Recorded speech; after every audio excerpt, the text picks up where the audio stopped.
السلام عليكم ورحمة الله والصلاة والسلام على رسول الله. مرحبا بكم في فيديو جديد من قناة وصفات سهلة واقتصادية كوزين مريم نور. إن شاء الله فيديو تاعي هذا يلقاكم كامل بخير وصحتكم لاباس، كما عودتكم دايما بالوصفات السهلة والاقتصادية وفي متناول الجميع دايما إن شاء الله. جبت لكم طبق رئيسي ممكن تحضروه في شهر رمضان المبارك، إن شاء الله يدخل علينا وعليكم بالصحة والهنا. إن شاء الله الفيديو تاع اليوم ينال عجبكم، وإذا عجبكم دايما البنات ما تبخلوش علينا بليجام فضلا وليس امرا. رايحين نبداو بسم الله بالمقادير طريقه التحضير. راح نحتاج نجيب الطنجره اول شي تاعي، نحط فيها حوالي ملعقتين تاع الزيت، عندي قطعه صغيره تاع الزبده، قيس نصف حبه تاع بصل تكون مربيه. هنا اذا حبيتوا ديروا طريفه دجاج لكم حريه الاختيار. توابل تاع المرق، عندي فلفل اسود، كركم، زنجبيل، شويه تاع القرفه من احسن النعود، انا ما عنديش ملح وكزبر مرحي وورقه تاع الرند، وعندي نصف صدر دجاج، قطعه تاع الزبده، نصف حبه بصل وفص تاع الثوم. هذه الرولي تاع الدجاج، عندي 3 حبات تاع زروديه او جزر، ملعقتين تاع لا شابلور، والتوابل تاع الرولي عندي زنجبيل، ملح، وفلفل اسود. اول شي نحط الطنجره تاعي على النار،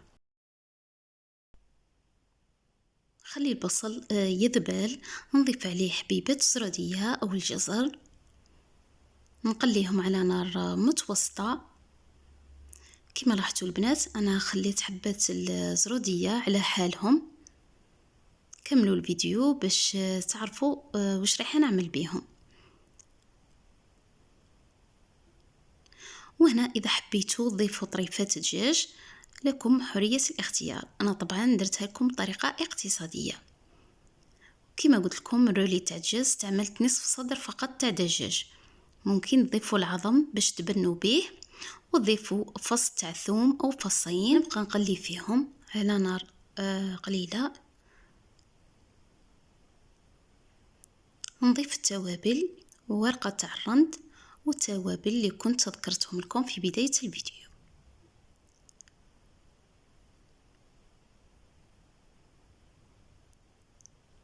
ونمرق بماء ساخن.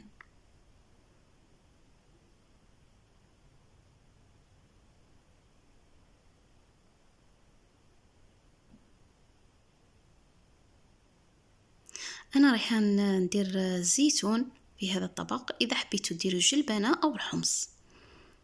بعد ما يغلي 10 دقائق الماء، نضيف الزيتون اللي كنت شمخته، بدلت له الماء عفوا عده مرات باش تنقص منه الملوحه، ودرت حبيبه تاع جامبو دجاج، ودرت شويه كزبر ومعدنوس، ونخلي الجزر تاعي حتى يطيب.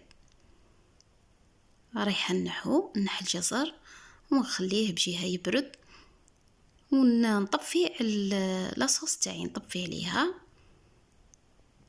نرجع نصف صدر الدجاج اللي كنت رحيته، درت له نصف حبة بصل، قطعة صغيرة تاع الزبدة أو السمن، وفصين أو 3 تاع الثوم، كزبر ومعدنوس، ملعقتين تاع لا شابلور، خبز مرحي محمص، والتوابل زنجبيل، فلفل أسود وملح. ممكن نديرو شوية تاع الكركم. خلط جيدا كل هذه المكونات مع بعض. هنا اذا ما عندكمش السمن او الزبده ممكن ديروا ملعقه تاع الزيت. نعجن جيدا كل هذه المكونات مع بعض. بعدها نجيب كيس نمسحه بشويه تاع الزيت، مسحه خفيفه فقط. طبعا ايدكم ثاني باش ما يلصق لكمش الدجاج، ونبسط الحشو تاعي بهذه الطريقه. تقريبا السمك من الاحسن يكون 0.5، ونحط حبات الجزر طبعا اللي كانوا راهم طايبين البنات، خلوهم يطيبوا باش ما يجيكمش نيين من الداخل. وبرموه هنايا من الاحسن 3 مرات او 4. اذا حبيتوا الرولي تاعكم يكون غليظ، يعني قطعه تاعو تكون كبيره، زيدوا ابرموه 4 مرات حتى 5، تتحصلوا على قطعه تكون كبيره. انا طبعا هنا درتهم صغار ما كبرتهمش، على حسب كمية الدجاج اللي عندي.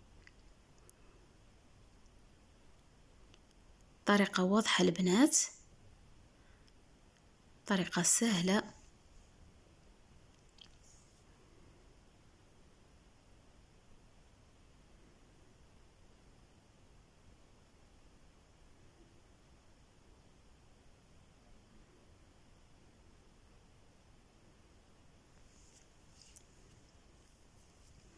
برموه جيدا باش ما يتحلكمش. كمية تاع الدجاج اللي بقات لي درت لها قطعة تاع الجبن وعملت كويرات. دايما نستعينوا بالزيت ونرمدهم في الفرينه. ممكن هنا حتى الرولي تاع الدجاج اللي درنا فيه زروديه ممكن انكم ثاني تمروه في الفرينه. طبعا حتى هنا الصوص الفرينه هذيك تخثر لكم او تعقد لكم الصوص تاعكم. ونحط الرولي تاعي يكمل طياب. طبعا نعاود نشعل على المرق، نشعل عليه النار. بعد ما يبدا يغلي نحط الرولي تاعي وكويرات هذو اللي بقاو لي، نخليهم يطيبوا على نار ناقصه كما راكم تشوفوا البنات. هاو هنا الدجاج تاعي راهو طاب. شوفوا المرق البنات كي يخثر يجي ما شاء الله.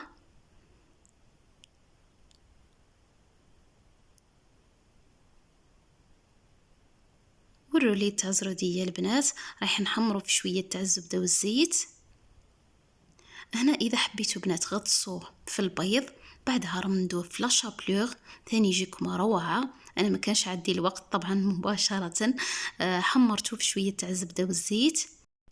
وهذا الطبق تاعي راهو واجد. رافقته مع بطاطا طبعا، قطعتها دوائر وقليتها عادي في الزيت وشكلتها وريدات. يجي ما شاء الله. انا عجب كامل افراد العائله تاعي. ان شاء الله نتوما ثاني تحضروه وينال اعجابكم ويعجب عائلتكم. ورمضان طبعا راهو على الابواب، ان شاء الله يدخل علينا بالصحه والعافيه احنا كامل والأمة الإسلامية. وإن شاء الله تحضروا هذا الطبق في رمضان المبارك. وما تبخلوش عليا بلجام البنات فضلا وليس أمرا. مع السلامة في فيديو آخر وصفة جديدة إن شاء الله.